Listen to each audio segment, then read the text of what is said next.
Hi up guys, it's me again. In this video I will show you how to post archived photos on Instagram. Firstly, go on your profile section, and then what you need here to select is the three dots icon. But before we do that, here you need to see that there is no photo of Cristiano Ronaldo. Now, this is an example with Cristiano Ronaldo. Don't mind if it's something else in your case.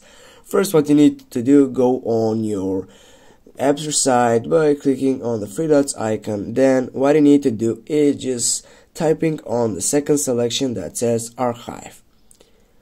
Guys, why I have talked about Ronaldo?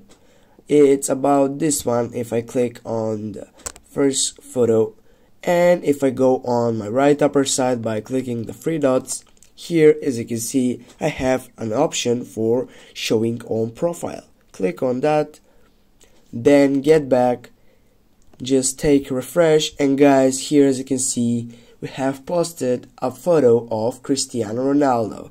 That photo was in our archive before, but now is in our profile section. Thanks guys for watching. Don't forget to hit that like and share the video, and if you have some problems, please comment down below in the section. See you soon guys, have a nice day.